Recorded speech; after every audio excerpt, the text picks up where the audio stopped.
Thank you.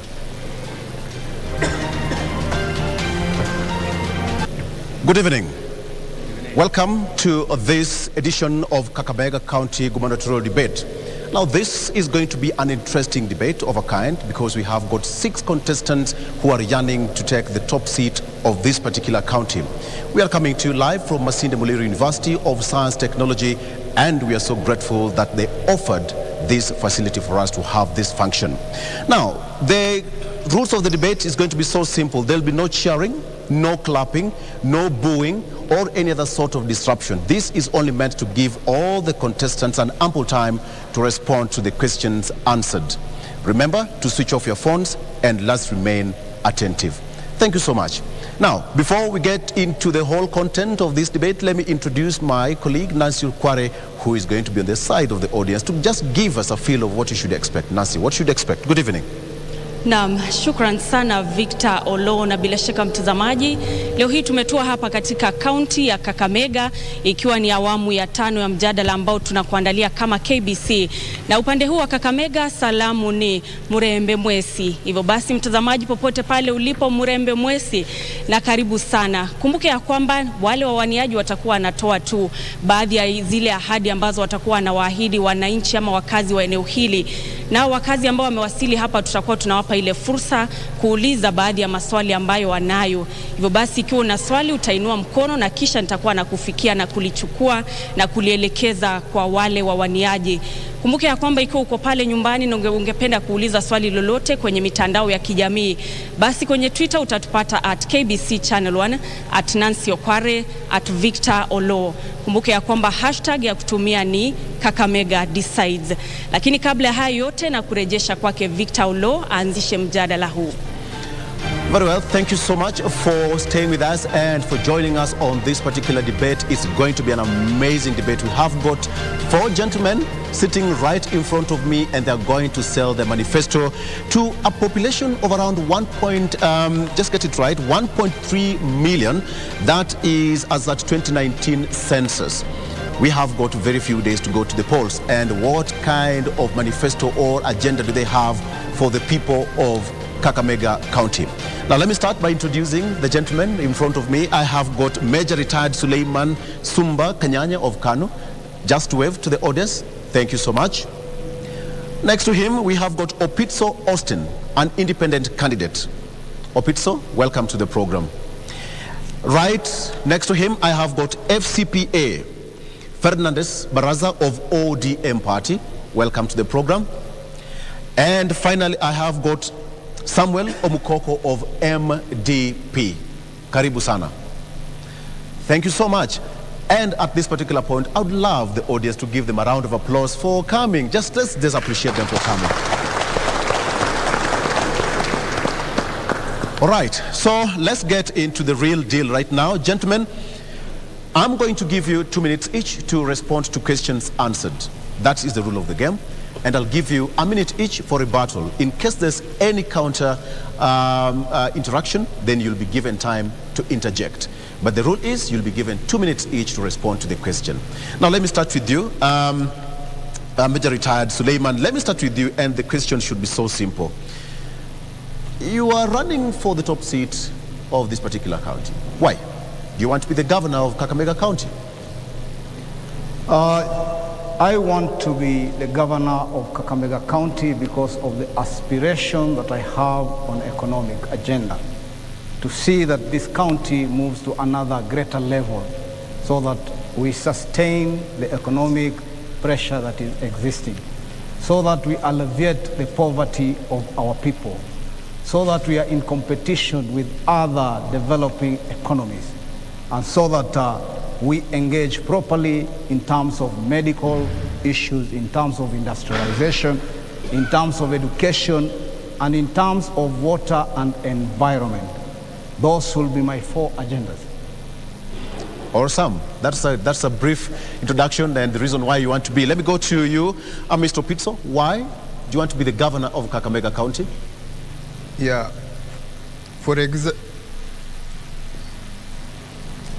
the reason why I want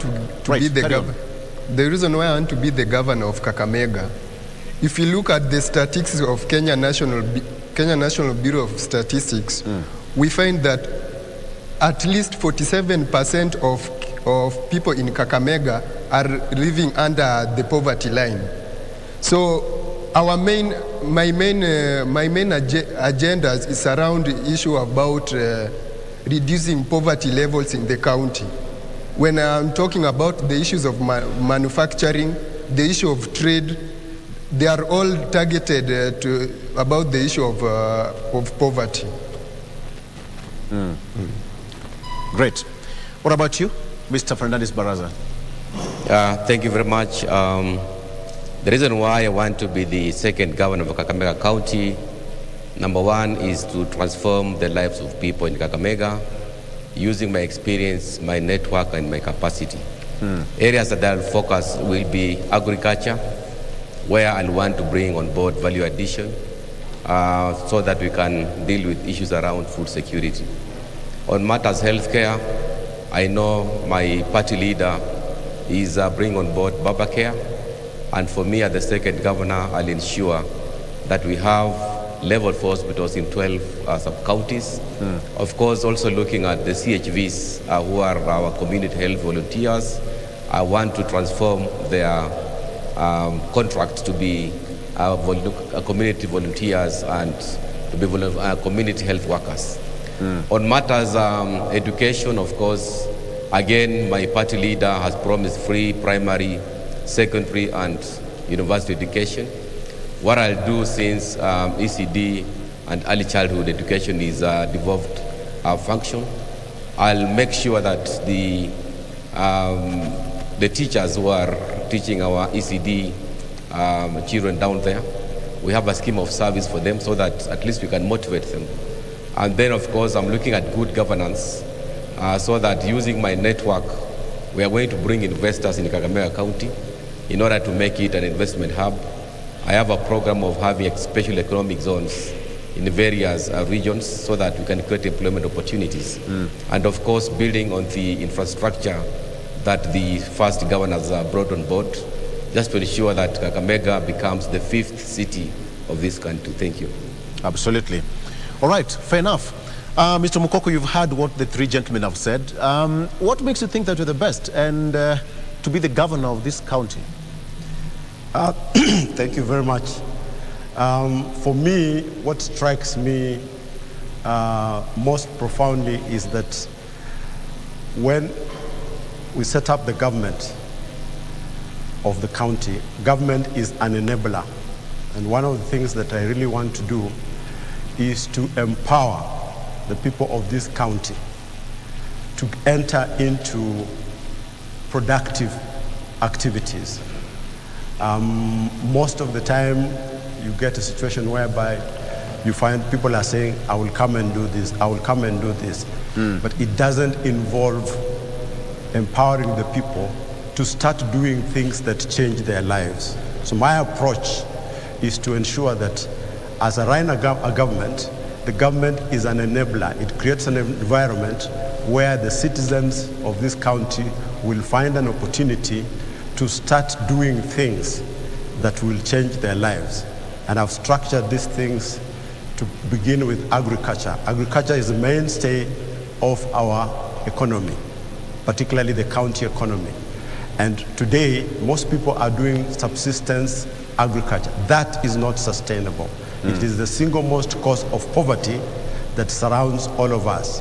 But by starting to corporatize the county, set up cooperatives that pool resources together, we will be able to put these people into cooperatives so that they can now start doing what we call commercialized farming. Cooperatives are the engine of development for small-scale people. The next thing is to be able to open up markets. People need to take products from the farm through agro-processing industries before they go to the market. Otherwise, today, we take very few things from the farm direct to the market, and people cannot make any money that can change their lives. So how do you put money in people's pockets? You got to ensure that the activities in which they are involved in they are properly empowered and that they go through a process that adds value to whatever they have taken from the farm. You look at the young people who are not engaged in any economic activities. We need to set up businesses for them. Entrepreneurship is one of the things I would like to promote in this county as we come down to the standard things that everyone requires. Lastly, I want to look at household infrastructure. Every household in this county should, by law or by order, have electricity, have water. Those are standard things that today one should not miss in their environment. Okay, thank you so much. I believe your 2 minutes are over. Gentlemen, just to put it across that we extended this invitation to all the aspirants, and so far we are waiting for Honorable Cleophas Mulala as well as Cyrus Jirongo. Wherever you are, the door is still open, so you can come and join us to this particular debate. Hashtag is Kakamega Decides. All right, coming to you, Suleiman. Kakamega County has national revenue allocation of around 9 billion shillings annually. And with a population of around 1.8 million people as a 2019 census, could you just tell me what you'll do with this particular money 100 days after you're elected into office? First of all, there are underlying factors in every economy. And these underlying factors, I will really look into them. One is corruption. We must fight this menace called corruption, because with corruption in place, even if you have so many billions, they'll go into waste. Two, we must put in place a proper spatial planning for both urban and agricultural sectors so that we can woo investors and put in place better economies. Three, in Kakamega, just like any other economy, we have a big problem with our land management systems, whereby the planning units are below average, whereby we don't have enough physical planners and surveyors, whereby people waste a lot of time and money getting the services of land planning. Once you've put these underlying factors in place and you know the focus, then it's very easy to plan how best to use this money. We have an advantage of the population. It's not a weakness, it's an advantage. Though it is a consumer-based population, our main aim in 100 days is to put in place a better plan that will see this money being utilized in a better way.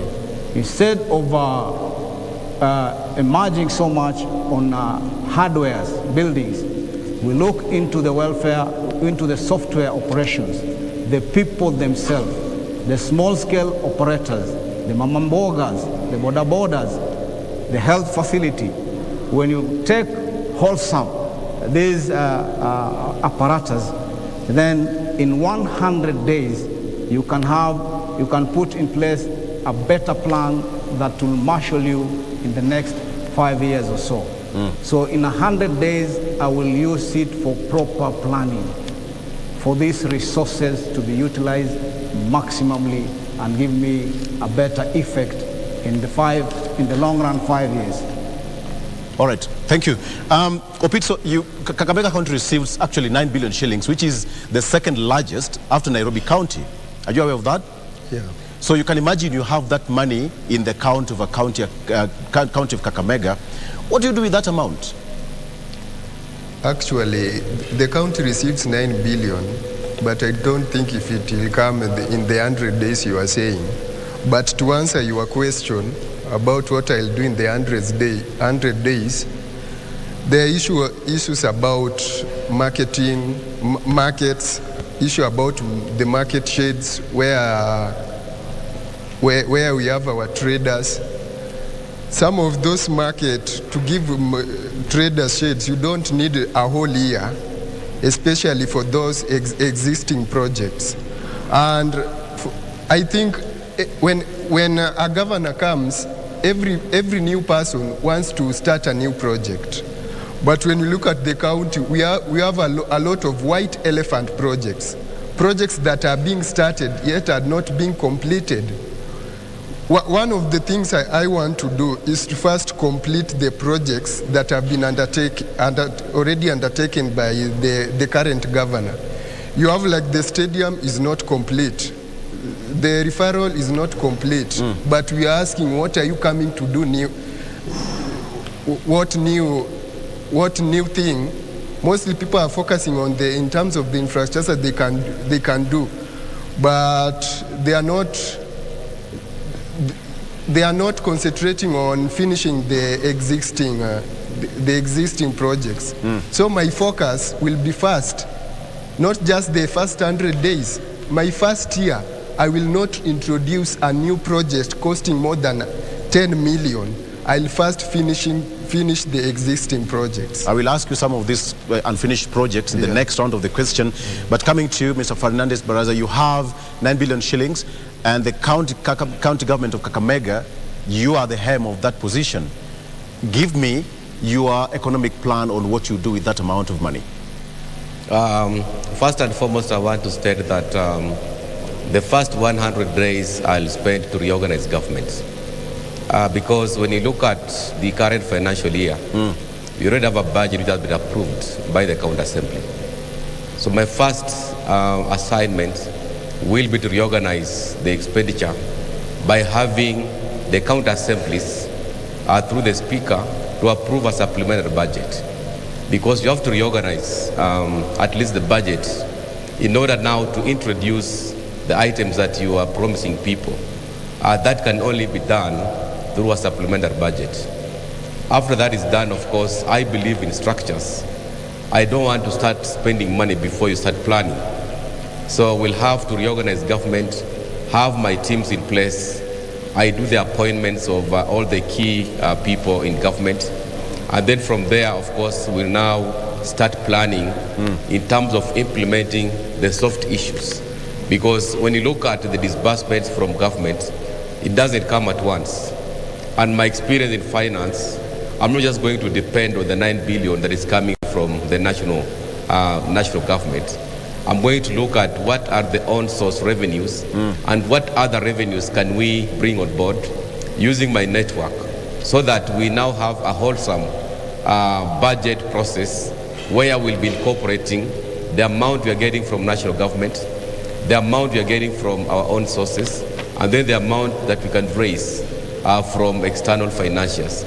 So the first 100 days will be spent on planning, reorganizing government, and reorganizing the budget so that we can plug in the items that we have promised to deliver. Because you can't deliver on anything in the first 100 days before you reorganize the budget. Thank you. But before I go to you, Mr. Mokoko, Mr. Batas, do you know the total amount of revenue being collected locally? What I know is locally, the county government is collecting around 5 billion Kenya shillings. We have what comes from the exchequer, which is around 10 billion shillings. And then, of course, we also have an opportunity now to get money from external financiers. Okay. That's where now I come in very handy. Thank you. Yeah. All right, Mr. Mukoko, now it's your turn. 9 billion shillings, you have that. You are the boss. What will be that amount?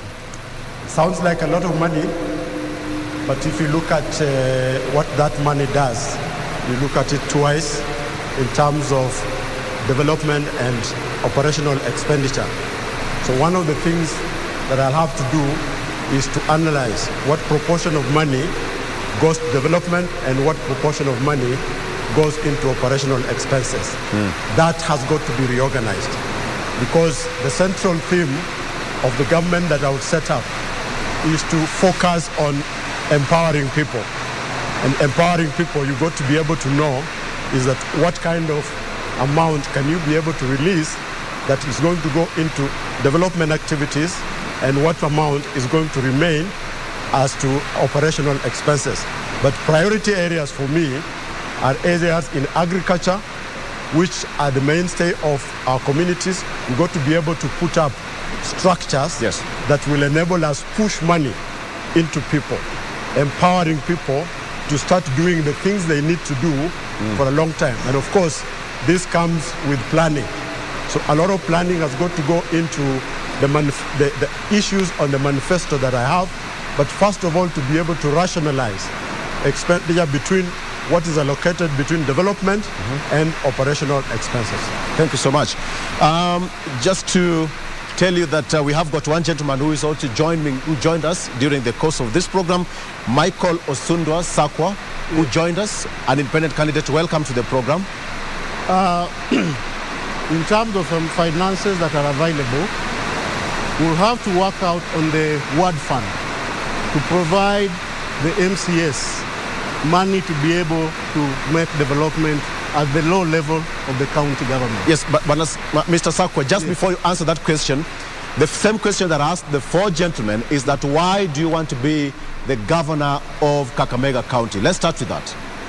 The reason why I want to be the governor of Kakamega County, one, is that to improve the economic base of the Kakamega people. When I say that, is that we must create employment. And by creating employment, we have institutions that have collapsed. One, Mumia Sugar Company has collapsed. For us to be able to create and have a better economic base, is that the company that has collapsed, we are able to revive that particular company so that our young women and men are able to be employed in that particular company so that they can be able to earn a living. You look at the health sector. The health sector, we have hospitals. But these hospitals, they don't have doctors, they don't have nurses, and they don't have drugs. So it is important that these drugs are provided. Doctors are also available. Nurses are also available. The drugs are available. For the reason that we have sat in various meetings where they have told us that if you go to Kakamega Hospital right now, they'll tell you go and buy gloves for me to be able to inject you a syringe. And imagine, this is a county number 2 in the Republic of Kenya. So basically, we must ask ourselves, where did this problem start from? So we must improve our health sector. We must also make sure that our transport system is well organized. Okay. And we must also make sure that the Kakamega County, all people from Lukuyani, from Lugari, Malava, Kuisero, Mumias East, Mumias West, Matungu, Chinyali, Kolomani, and Rurambi. We must make sure that in the government that we are forming, we have all the people of Kakamega County. That a government that is all inclusive. The other thing is that we have problems like those mamas where the husbands have died. We must have come up with a system to be able to assist them. My government, when we take power, we have to make sure that all people who are, we call them walemavu, tusaidia walemavu, so that all these people who have problems, like we have those ones like today I've met, they have eye problems. We have those ones, they cannot walk. So we must provide whatever that is required for them to be able to Your 2 minutes are over, so I will ask you the same question that I asked them. Yes. You have 9 billion shillings of national revenue allocation. Yes. What do you do with that money? When we have 9 billion shillings, the reason why we have county government is to make sure that the people of Kakamega County are able to move forward. Then the question is, how do we move forward? We move forward by providing these particular funds to the local level, to the local mwananchi, like the MCS. The MCS play a very pivotal role in terms of the life of the people of Kakamega. We'll have a structures whereby we know this particular ward has this number of people, and we are able to provide funds for them. So when we provide funds for them, we'll be able to know that this particular hospital at that particular level requires these particular items or these particular machineries.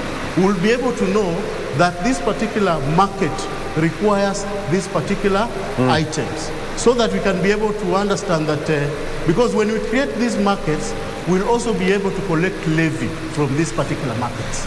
So basically, when we have 9 billion shillings, we'll first of all look at development agendas.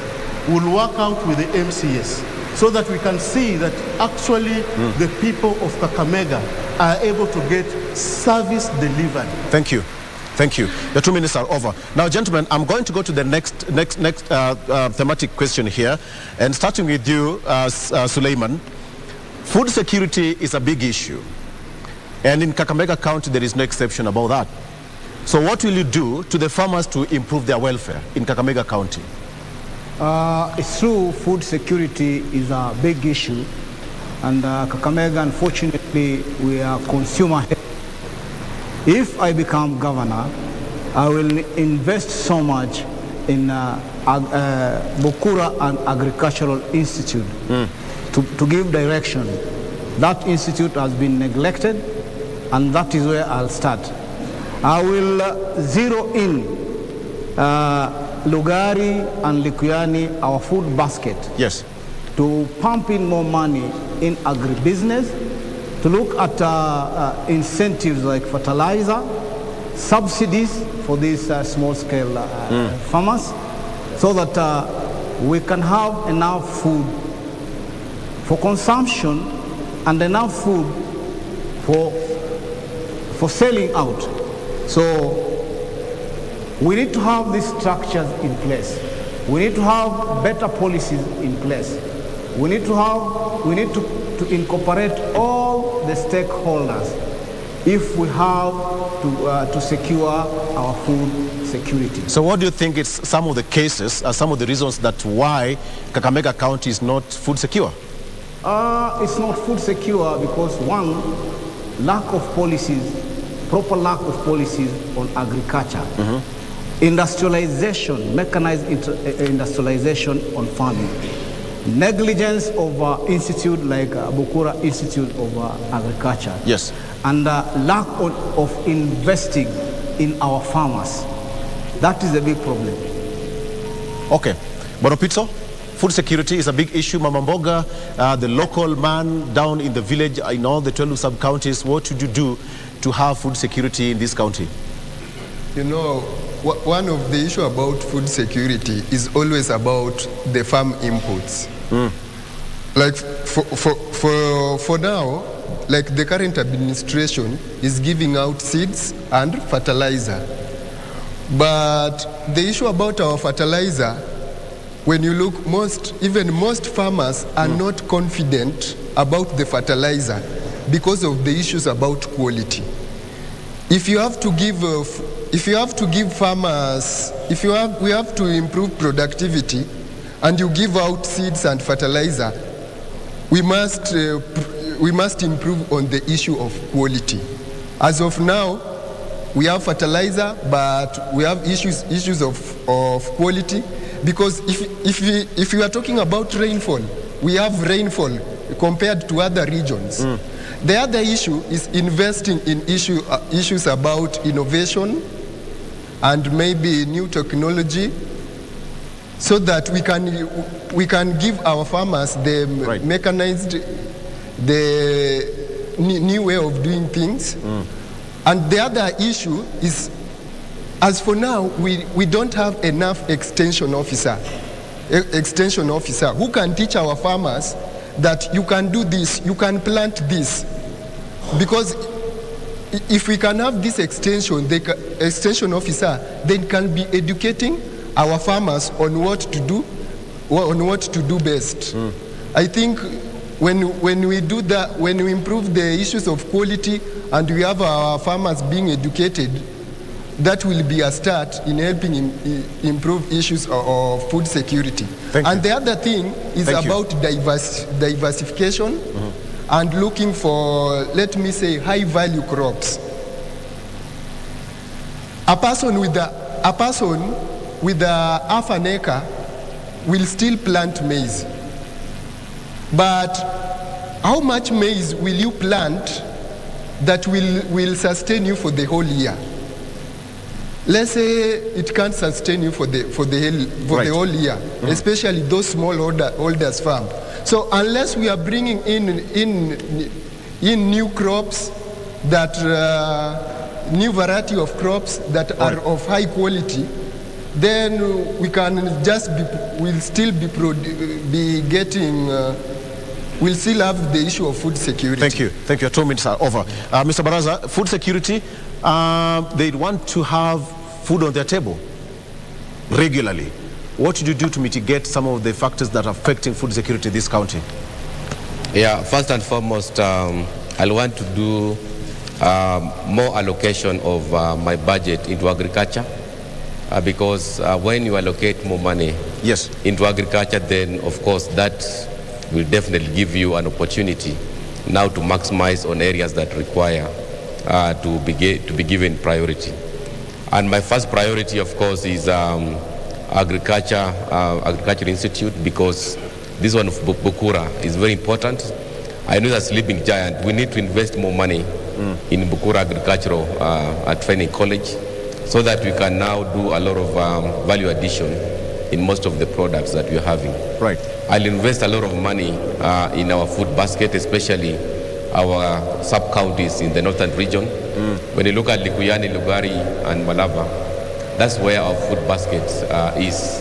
So what we're going to do, I'm going to allocate more funds so that farmers can get fertilizer and free maize seeds, so that they can actually have some of those farm inputs subsidized from government. And then another important thing that I'll need to do is to improve for the infrastructure, especially in the northern region. I love to invest a lot in the road infrastructure, so that when those agricultural products are ready, at least we have an infrastructure. We can now transport those particular products to the market. So investing in Bukura Training Institute, investing a lot into infrastructure, and then increasing the farm inputs which are subsidized on fertilizer and maize seeds. Thank you. When they do that, we are going to guarantee food security. Thank you. For Kakamega County. Thank you so much. Mr. Mokoko, do you think Kakamega County is food secure? Let me start with you, from that point. No, it's not. And we must also understand what are the fundamental issues. If you look at Kakamega across the 12 sub-counties, you will find specific differences. And part of it comes from how we practice our traditions. For example, farms have been subdivided until you find that a family of 6 people, of 8 people, are living on very small plots of land. They have a house here, and they have very small plots where they are practicing subsistence farming. Obviously, a family like that one will never have food security unless there is support coming from outside. So understanding the structure of our families, the structure of our homes, and how we practice farming is the first thing to do, because many families are involved in subsistence farming, and they get very little out of it. What comes out 2-3 months, the food is over, and people start living from hand to mouth. So there has to be sufficient allocation. I will allocate enough money in agriculture, but first of all, go the corporatization way. Go to form cooperatives. Put these people into cooperatives, because cooperatives are institutions that can be able to lease large chunks of land, practice proper management with proper extension officers, and using the right technology that can then be used to increase the yields from the farms. And also be able to understand that the diversity within the county, which area is good for what type of crop. Once we have that, then we'll be able to know that out of the 433,000 homesteads in this county, what amount of, say, maize do they consume? What amount of beans do they require? What area can be allocated to produce that amount that is required? What are the storage capacity that we need to create, so that we don't have a situation where middlemen come and buy things from the farms, they go and store them. When we don't have, when it comes to that time, then they start selling to us at very high prices. All right, thank you. So technology, just let me finish. investing in technology. Your 2 minutes are over. Like Bukura are all things that we'll have to do to be able to see that. Your 2 minutes are over. I can see Osundwa looking at you like, you're eating into my time. Osundwa, food security, it's a big issue. It is important to start from the start. Right.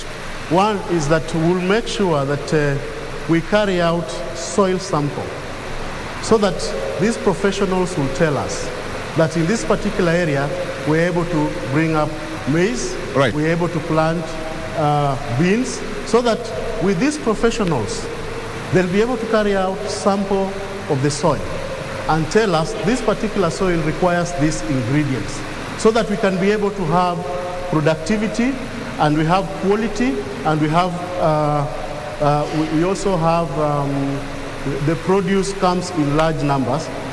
In that, one is that we must make sure that the road system, the transport system is good. Number two, we have to make sure that the CEC, the person you've appointed to be able to oversee agricultural activities in your government, is competent. Because you have to get information, you must be advised by a professional and tell you that now, in terms of food security, we need to do A, B, C, D. One is that in this particular area, we have carried out research and we can have good bananas from this area. So these particular people must be supported in this particular manner. When we go to Lugari and Lupiani, we have advised that for us to have good maize, we have to provide this particular fertilizer. And therefore, we also have to make sure that we have galleries whereby we are able to put our produce from the farm.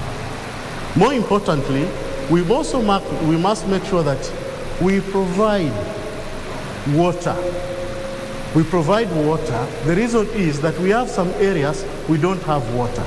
Then we need to have a way of having a proper water system, so that when we have our produce in the farms, they're able to come in a good manner. Okay, yes. I'll come back to the issue of water, because we've received a lot of complaints that the water system in Kakamega County is wanting, and some people say that it's being run like a Shylock. I'll need to get your point on that later on. But let me start with you, Suleiman. What are some of your plans to make sure that the primary health care in this particular county is well taken care of? Health is an issue in this county, and it must be taken. Does it worry you? Yeah? Does it worry you?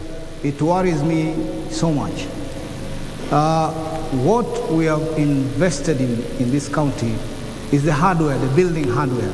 Yes. We have neglected the software operations, where we don't have adequate drugs, where we don't have proper equipments, where the personnel that are very key, the doctors, the nurses, the welfare is not taken care of. So for me, the medical services is very expensive in this county. And the mitigating factor, one, we need to have a medical insurance scheme for ourselves, Kakamega County Medical Insurance Scheme. This will cushion the high cost of medicine in this county. We also need to look at, to think outside the box. We have herbalists in this county. If we can bring them on board and integrate them with the normal medicine practitioner, we can have a pharmaceutical industry in Kakamega in conjunction with institutes like Masinde Muliro. We can reduce the cost of drugs in some way. We also need to look into this Kakamega Referral Hospital to see if we can have it as a cancer treatment center. We waste a lot of our time and money going outside this republic, where we can easily transfer the technology from India or wherever to be in this county.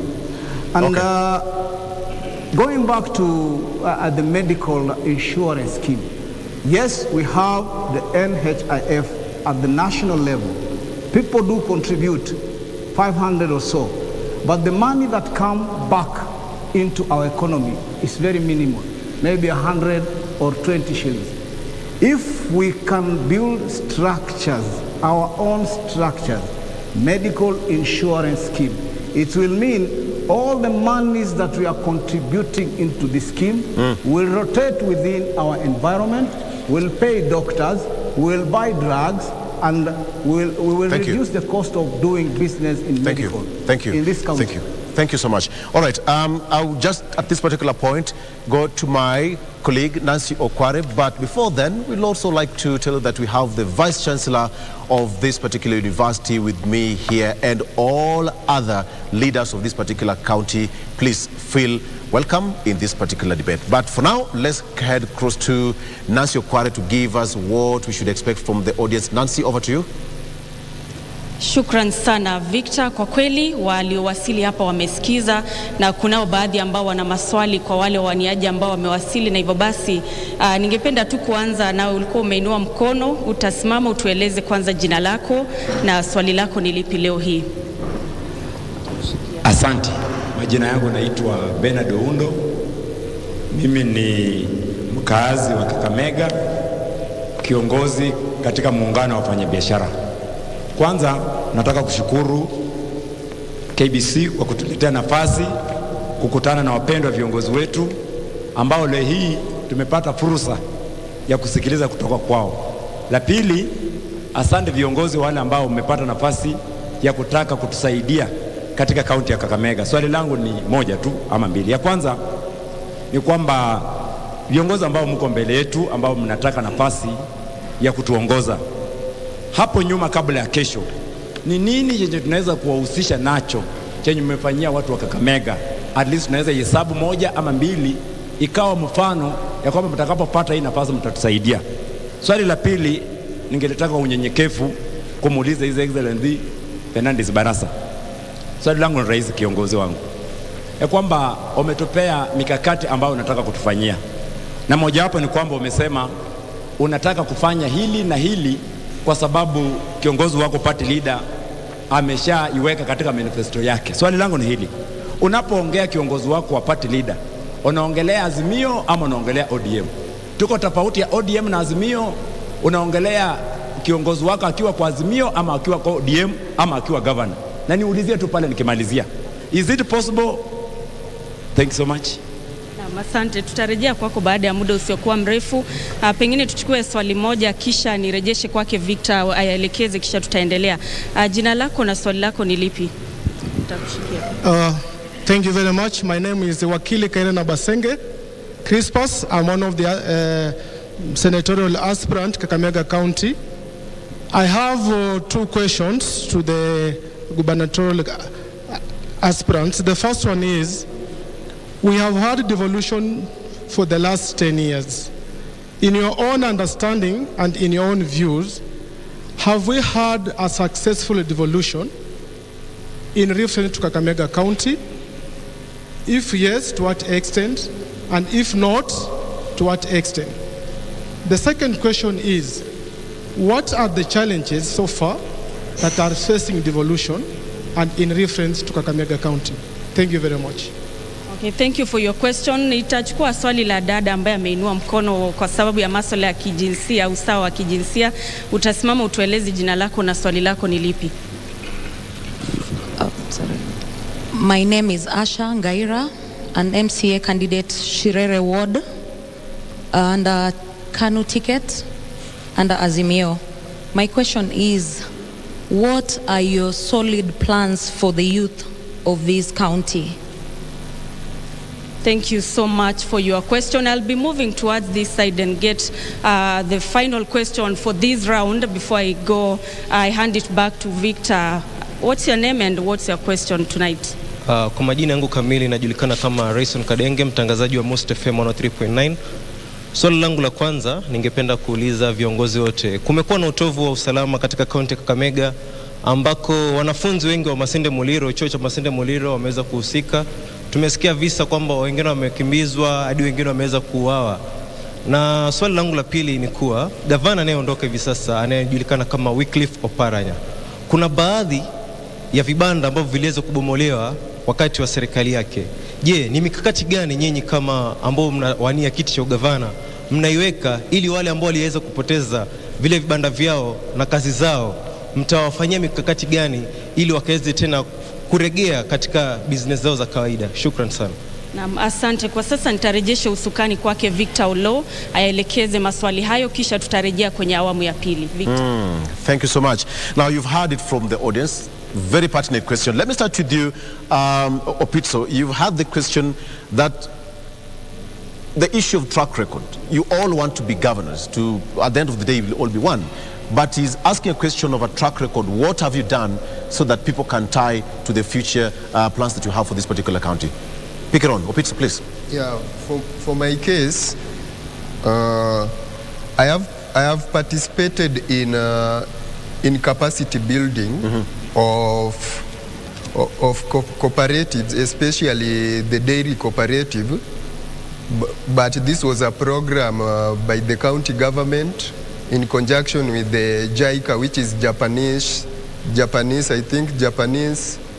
Cooperation. You think? You're not so sure what you've worked for? Japanese International Cooperation Agency. Yes. If I'm not wrong. For this, it was teaching especially cooperatives about the issue of production, the issue of quality, the issue of to do with standardization. So to a large extent, I can say I've been an integral part in the issue in trying to train cooperatives, especially the farmers, more specifically to do with beekeeping, the issue about peanut butter production, and the issue of dairy farmers. And as a tourism professional, I've previously worked with the county. And one of the things I've done at the individual level, let me not say individual level because in government, you don't take credit alone. But for example, when it has come to the issue of culture, yes, which I'm a professional, and the issue of tourism, one of the things I've played an active role is developing a policy, developing a concept paper on the issue of marketing and the development of bull sport, that we can attract more tourism, more tourists in the county. Thank you so much. I'll come back to you somewhere later on, Suleiman, so that you can also answer the same question. But coming to Mr. Baraza, you've been asked a question about whether you know your manifesto, your plan is about Azimio and ODM. To all of you gentlemen, there's a question about whether there's successful devolution in the county and to what extent, and again this issue of plan to safeguard the interests of the youth, this particular county, and most importantly, Masinde Muliro University. So you'll pick it in any particular order, starting with you, Mr. Baraza. First and foremost, I want to confirm that the coalition leader that I was talking about is Raila Amolo Odinga, who is the leader of Azimio One Kenya Alliance. And the specific program that I was referring to was Baba Care, because he has promised free medical services to all Kenyans when he takes over. And me as his governor for Kakamega, of course I'm going to ride on that so that now I provide the gaps. For example, in Kakamega, one of the key areas that I'm going to focus on is to ensure that we have at least 12 level 4 hospitals in all our 12 sub-counties, and also upgrading those dispensaries into health centers, ensuring that we have drugs, we have medical facilities, and then equipment. How am I going to do this? Because looking at the network that I have, I'm not just going to depend on allocation from government. I'm going to bring on board guys from NGOs that can invest into healthcare, so that we can provide those facilities. Now, what have I done for Kakamega County people? You have 1 minute to go. 1 minute. Through Baraza Foundation, which has been around for the last 3 years, I've been able to provide free medical checkup for Kakamega residents, over 5,000 of them, with eyeglasses, We also had a program for nurturing talent, where I had the inaugural Baraza Foundation extravaganza, football extravaganza. We were able to tap talent and identified some young men and women who joined Harambee Stars, and that is of course through my initiative. I've been able to buy motorcycles for the young men and also teaching them about safety on the road. This has of course created employment opportunities for them. I've also been able to support women programs through the incoming First Lady. She's been moving around supporting women programs and also supporting the girl child. Thank you. Through sanitary towels. All right. And of course, besides that, through Baraza Foundation, we were able to provide wheelchairs to the PWDs and crutches. Your time is up. Your time is up. Mr. Mukoko, right. First, I'll comment on the issue of healthcare because it's very core to my heart and how I see it being practiced in Kakamega County and in the country at large. Specifically for Kakamega, I'll look at it in two ways, both how it benefits the local person in terms of access to proper healthcare, affordable medicine, and availability. That is something that has got to be addressed from the sub-county up to the ward level. So if every sub-county can have a level 4 hospital, and we make sure that every ward has a dispensary, so you create a structure that starts right from the ward all the way up to the apex of the sub-county. But in terms of how we can develop healthcare in this county, I think that the elevation of our general hospital to a level 6 hospital attached to Masinde Muliro as a teaching institutions will then be able to develop capability of becoming a referral hospital so that we can attract people from outside who come and get treatment from here, therefore bringing us revenue and helping us to develop that sector well. There's a gentleman who asked a question about devolution. Yes. If you can just touch on that. Is it successful in the county? 2 seconds. I think that it started well, but as of now, I think we have lost a bit of what we thought, the track that we should have been following. And this is one of the things we need to know. We need to understand that devolution was focused to empowering the local person, bringing those revenues closer to the people. And if the person in the county is not feeling the impact of the development that is happening, then that person has nothing to say about devolution. And today, if you walk around, if you ask anybody here, what's happening in your pockets, what's happening in the county, people are hungry, people don't have money. I need to say to use one of the time that I allocated. Your time is up. Okay, all right, I'll come back to you later on. Yes. All right, Mr. Sundwa. Yes. There's a gentleman who asked about the plan to help the youth, more so the security. I was quite close to the people of Kakamega County, specifically on that, and to respond to these questions which were asked in 2 minutes. Yes, there's one who had asked about what have you done. I want to confirm to the Kakamega people that I'm a lawyer by profession, and I've trained lawyers. Some of them are working in various government agencies, and some of them are magistrates as we speak today. And I've also been able to stand with those who cannot be able to pay legal fees, and I've done cases for them for free. One in mind, we have that case in Mumias, we have Mujini area. The county government wanted to evict them. I went to court, and we were able to secure an order to stop the county from interfering with their peaceful coexistence. And we've supported the constructions of churches and mosques, and also currently I'm working on a case on Mia Sugar Company. I'm doing that case for free. I'm not being paid any money. The reason is that 3 years ago, there's somebody who had wanted to take over Mumia Sugar Company. I went to court, and I was able to secure an order that no one should interfere with the affairs of Mumia Sugar Company.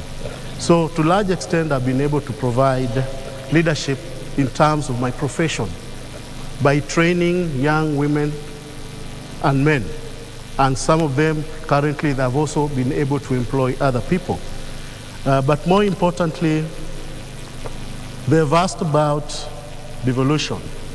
I confirm that it started well, but along the line, we lost it. The reason being is that devolution was to empower people and be able to provide services to the last person on the ground. But as we see today, we are not moving forward, and that's why it is important to be able to come forward and tell people of Kakamega we can do better than what has been done. All right, thank you so much. All right, so gentlemen, there's a gentleman who asked a question about the vibandas, the kiosks. There were some demolitions by the county askaris, and what are some of the plans that you have, if any of you will be elected, to ensure that such kind of demolitions do not reoccur or even improve to the betterment of the county dwellers. Now, let me go back to Nancy Okware, because this is a local-oriented program. So let me take it to you, Nancy Okware. What do they have from the other side of the audience? Naam, shukran sana Victor Olo. Maswali ni mengi, hivyo basi wakati huu nitaelekea upande huu, manake hatujachukua maswali kutoka upande huu. Tukianza nawe, jina lako na swali lako ni lipi kwa kifupi? Asante. Kwa majina ni Sila Buyema Shienzi, MCA candidate Isoha West Ward, Shinyalo Sub-County. Swali langu ni kwa matarajio wa governors. Ni mbinu ipi mtatumia kuhakikisha ya kwamba hizi sub-counties zote zinapata equitable share of their county allocation? Sababu niulize hivi, utapata kuna county zingine, sub-county zingine zimepata maendeleo kuliko zingine. Kwa hiki kipindi tumekuwa nacho cha miaka 10. Asante. Asante. Jina lako na swali lako ni lipi? Mimi naitwa Reverend John Kanyanga, karani wa Mwirichi CFA, Community Forest Association. Swali yangu ni hii. Tuko na mabadiliko ya hali ya anga na inadhiri mazingira yetu. Ni mikakati gani mko nayo kukabiliana nayo? Na ya pili, tuko na uhaba wa maji safi kwa kila nyumba. Ni nini mtafanya kila mtu apate maji safi? Na asante kwa swali lako. Nitakuja upande huu wa mbele. Tueleze jina lako na swali lako ni lipi leo hii? Jina langu ni Mlongo Mesha Konzere. Swali la kwanza ni kwamba chuo hiki cha sayansi na teknolojia cha Masinde Muliro kimekuwa na changamoto nyingi, haswa kuhusu jinsi ambavyo wanafunzi wanahangaikia kupita kuvuka barabara ambayo ipo hapa mbele ya chuo. Hatujui kama kuna mpango wote kuhusu serikali ya county ambayo inahusu wale ambao wanawania viti, kama watakuwa na mpango wote wa kusawazisha ajali ambazo zimekuwa zikitokea pale. Jambo la kwanza. Jambo la pili, chuo kikuu cha sayansi na teknolojia cha Masinde Muliro pia kimekuwa na ndicho chuo ambacho sasa katika eneo hili ni kiwanda kinachosimama. Viwanda vyote vimepotea. Ukiwa na viwanda kama kile cha Mumias, sasa hivi ni mpango upi ambao gavana ambao wananuia kuingia afisini watatekeleza ili kwamba chuo hiki kisiwe miongoni mwa vile viwanda ambavyo vimeangamia? Asante. Asante. Asante kwa swali lako. Njoo tueleze jina lako na swali lako ni lipi leo hii kwa kifupi? Kwa jina naitwa Ponyochi Kunyobo, MCA mtarajiwa wa Sheyo Ward. Nina maswali mawili. Swali la kwanza ni hili. You've all appreciated the fact that devolution has not worked, especially in Kakamega County. And the main reason is that the money has not actually gone to the common mwananchi down there. We have been having this issue of denying the residents of Kakamega some of the contracts, especially the big contracts, under the pretext that they don't have the capacity. How will you ensure that the residents of Kakamega are given big contracts so that the funds actually remains within the county? How would you build the capacity of the residents of Kakamega so that they can undertake those big projects? And then maybe the other question goes to my friend Fernandez. You've actually capitalized on the issue of Baba Care.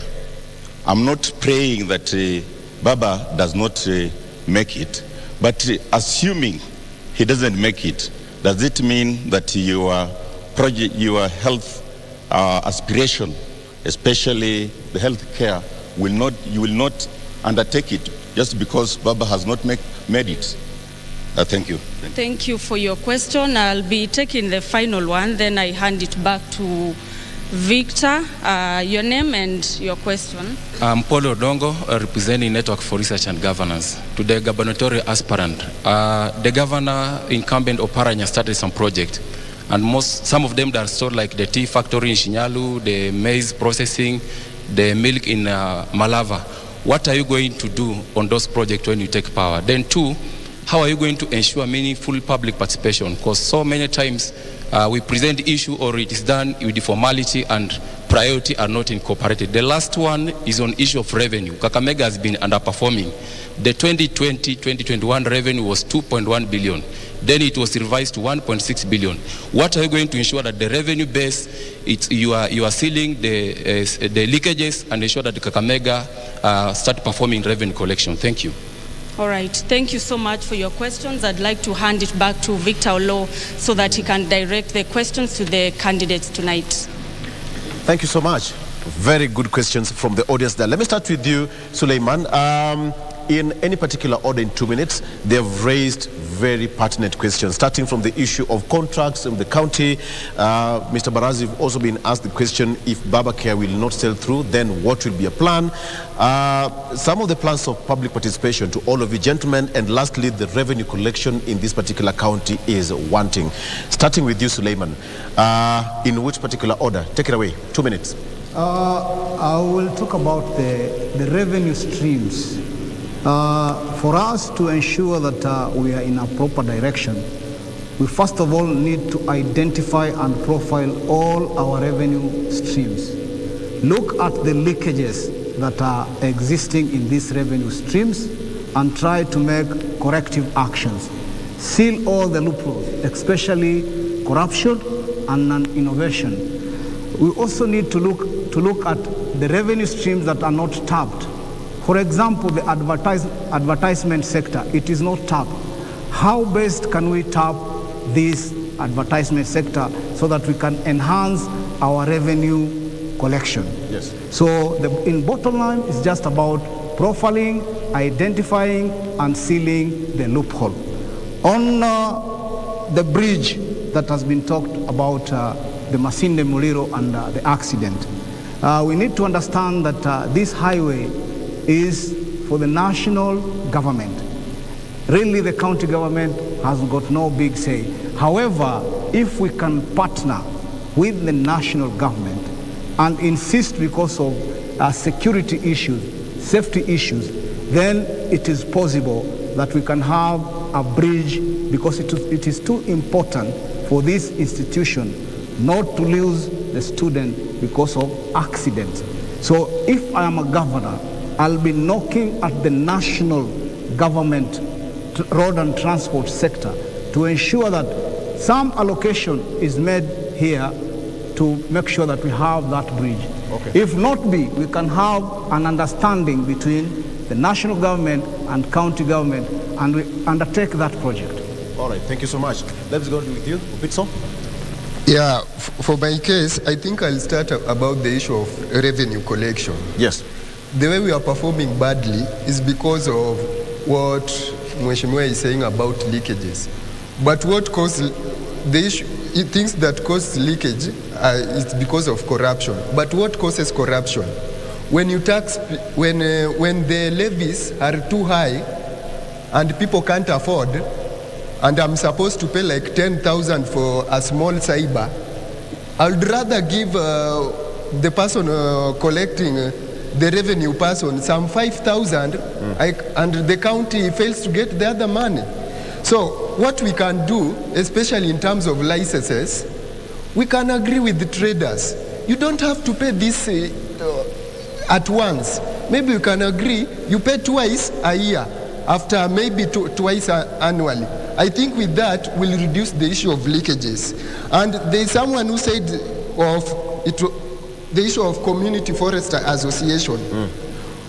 He addressed the issue about water. In my manifesto, I have something called 4K. By 4K, I mean the issue of kisima kwa kila kijiji. We want to take water, because look, to dig a borehole, let's estimate roughly at 500,000. If we used 500 million to dig boreholes, that will be 1,000. We can do 1,000 boreholes every year. If I go to the next point, the issue about these factories, those that have not been done. I had said, in my first year, I'll not be starting new projects that are consuming a lot of money. Let's first finish this project. Because if this project were intended to help the common mwananchi, while start new ones where you can finish this one. Okay, thank you. Much appreciated.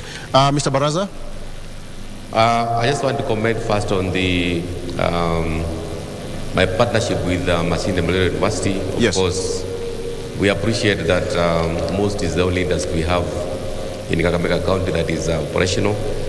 I intend to partner with the university through research and innovation, especially on matters healthcare, so that we can optimize the resource we have at the university vis-a-vis what we have at the county, especially on matters healthcare. In terms of devolution, my take is devolution has not worked effectively because of challenges at the legislation. Resources are not following the functions. We have devolved more functions in the counties, but the resources are stuck in the national government. And one of the ways of dealing with that challenge is to increase the revenue allocation, which I'm very confident that in Baba's government we are going to move from 15% to 35% so that you can match resources to the functions. And I believe that will address some of those challenges, especially on the stall projects. If Baba does not get elected, definitely I also have programs on healthcare. And one of the areas that I will prioritize is to make sure that every constituency has a level 4 hospital that is well equipped, that has medical facilities, and that has all the drugs. And this I'll do beyond the exchequer funding by partnering with other NGOs so that we can bring money here. Thank you. Thank you, Mr. Baraza. In terms of the stall projects, of course, I'll give priority to Shinyalu Tea Factory. I'll give priority to the dairy factory in Malava. And then, of course, to ensure that we have our own revenue optimized, I'm going to bring on board issues around automation of revenue collection. Thank you. So that you can seal some of those loopholes that we have the revenue leakages. Thank you. And then, of course, finally, I want to promise Kakamega people that all the contracts that we are going to to give people, we are going to have equity. We are going to have the youth being given priority, women being given priority, using the Agbo principle so that any contract which is below 5 million shillings can be reserved. Thank you. Asante sana. Finally, for your time is up. Equitable allocation of resources, you are eating into Mr. Mukoko's time. 20 billion shillings for ward fund that will address all the wards that we have in the county, getting 20 billion shillings for equitable distribution of resources. Thank you so much. All right. Mr. Mukoko, he's eaten into your time. I don't know how you're going to recover that. My time. All right. Take it away in 2 minutes, kindly. On the issue of equitable allocation, I think for me, the structures are already in place because you have a budgetary system that requires public participation. Yes. So if a budget has been prepared by the government at the county, that budget will then be subjected to public participation to be able to see that priority areas have been addressed across the county. And one of the things that we'll need to look at specifically in the government that I'll have put in place is inclusivity. Right. That nobody gets left out in terms of what they require or what they need to see from this government. There is the issue of revenue collections. Now, when you're looking at revenue collections, first of all, what is the base that is generating that particular revenue? What activities are in this county that need to generate revenue? We have businesses, we have people who are doing activities all over. We've got to address those activities and ensure that across the board, all those are captured and empowered to start developing whatever they are doing so that we can increase the revenue that is coming from them and seal whatever loopholes that might be there. Now, I'm very concerned about the issue of institutions that have been established in this county, for example, Mumias, and they have collapsed. Now, in terms of economic development of an area, of course, we've got to make substantial investments in big projects. Those big projects become anchors of development and they pull other smaller projects to be around it. Thank you. So one of the things I have to ensure is that Masinda Muliro provides a good example of an institution that has stood. But all other institutions that have relevance, that touch on the local people, have got to be established so that we build capacity to ensure that the spillover to these people is Thank you. down. Thank you. Time is up. We are running out of time, I'm told. Let me just take it to Mr. Osundo, if you can. Yes, thank you. In under 2 minutes. I will have to cut your time, kindly. Thank you. Mr. Ponochi asked about the contracts. I want to assure him that the Kakamega people, as long as they comply with the law and they comply with the directions given in terms of a particular contract, those people will be awarded contracts. Because we understand that our people are not able to get contracts because of one or two issues. But I can confirm here that if an advertisement is put on the newspaper and you follow the process and you comply, then you'll be able to get that particular contract. Because it is important to know that devolution is about the people of Kakamega. So we have to provide that particular leadership so that they are we are able to give them jobs, particular contract to be able to move forward. Number two, we've spoken about the collapsed Mumia Sugar Company. Will be able to put across a team that is able to provide the systems that we can work with so that we can revive the sugar company. All right. Number three, we've spoken about the tea factory. You have 20 seconds remaining, please. We've spoken about the tea factory and dairy in Malava. We have to complete those projects because they were already in progress. So it is important that we finish those projects. We are able to employ our people to be able to earn a living. Thank you. Lastly, we have the issue of the flyover. We'll petition the KENHA to be able to provide a flyover so that we minimize the number of accidents of students crossing over the road. Thank you. Thank you, gentlemen. I'm afraid that we've actually gone past the time allocated for this particular debate, but I would really like to appreciate each and every one of you, including the audience, for being so patient and so calm for this particular debate. And just to appreciate Major Retired Suleiman Sumba Kanyanya of Kanu, thank you so much for coming. Opitso Austin, independent candidate, thank you so much for your time as well.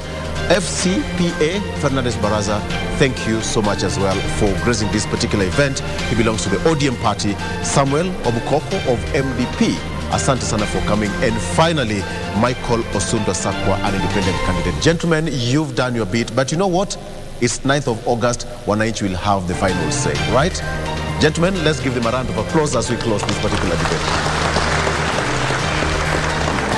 And on that note, we call it a wrap from Kakamega County. Thank you so much for being a part of the show. Remember that this event still continues online, so you go there and watch and post your questions. We are going to send all the questions raised to even other candidates and even these candidates for their future reference.